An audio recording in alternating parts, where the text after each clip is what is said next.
शाम के 6 बजे का समय। हाईवे पर गाड़ियां तेजी से गुजर रही हैं। सड़क किनारे एक बेहद साधारण झोपड़ी नुमा ढाबा है। इसकी कोई दीवारें नहीं है, बस 4 मोटे बांस के डंडों पर एक पुरानी और फटी हुई तिरपाल की छत टिकी है।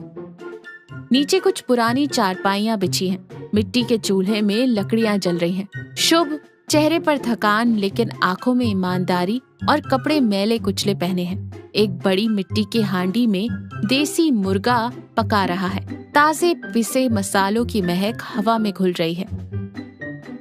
उसकी पत्नी कस्तूरी चूल्हे की आंच में पसीने से लथपथ होकर गर्मा गर्म तंदूरी रोटी बना रही है।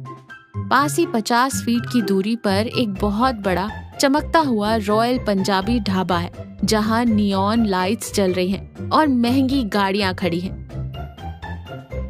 शंभू अपने हाथ से माथे का पसीना पोंछते हुए निराश होकर हांडी में देखते हुए कहता है, कस्तूरी, आज मुनीम जी से कर्जा लेकर ये देसी मुर्गा और मटन लाया हूँ। मसाले भी खुद कूट कर डाले हैं।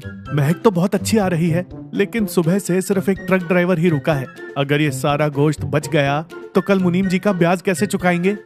कस्तूरी तंदूरी रोटी को एक साफ पत्तल में रखते हुए, मन छोटा मत कीजिए जी, आपके हाथ के देसी मुर्गे के सालन का स्वाद क्या इस हाईवे के किसी 5 स्टार होटल में मिलेगा? जिसकी किस्मत में ये बेहतरीन खाना लिखा होगा वो पक्का यही आएगा। हम अपना काम पूरी ईमानदारी से करते रहेंगे। शंभू गहरी सांस लेते हुए कहता है, आजकल ईमानदारी से पेट नहीं भरता कस्तूरी। वो देखो, सेठ चंपक लाल के ढाबे पर कैसे भीड़ टूट रही है। उनके पास नरम सोफे हैं, बड़े बड़े पंखे हैं। वो लोग फ्रिज में रखा हफ्तों पुराना मांस रंग मिलाकर भी बेचें तो लोगों को वही पसंद आता है। हमारे पास क्या है?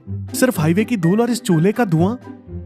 सेठ चंपक लाल अपने आलीशान ढाबे के बाहर खड़ा है। वो शंभू के ढाबे की तरफ हिकारत भरी नजरों से देखता है। चंपक लाल जानबूझकर जोर जोर से चिल्लाते हुए अपने मैनेजर से कहता है, अरे ओ मैनेजर, सड़क किनारे ये झोपड़ी अभी तक बंद नहीं हुई क्या? वो भिखारी आज देसी मुर्गा पका रहा है। हमारे रॉयल ग्राहकों को इसकी ये झोपड़ी और धुएं से चिढ़ हो रही है।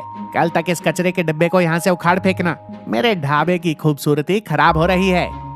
शंभू चंपक लाल की बातें सुनकर सिर झुका लेता है। उसकी आंखों में आंसू आ जाते हैं। वो अपनी फटी जेब टटोलते हुए कहता है, सुना तुमने कस्तूरी, वो कैसी बातें कर रहा है? अगर कल मुनीम का कर्जा नहीं चुकाया तो चंपक लाल के कहे अनुसार हमारी तिरपाल उखाड़कर हमें सड़क पर फेंक दिया जाएगा। रात के 9 बजे हाईवे पर अंधेरा और सन्नाटा है। हवा ठंडी हो गई है। अचानक एक तेज रफ्तार लग्जरी कार का टायर फटने की जोरदार आवाज आती है।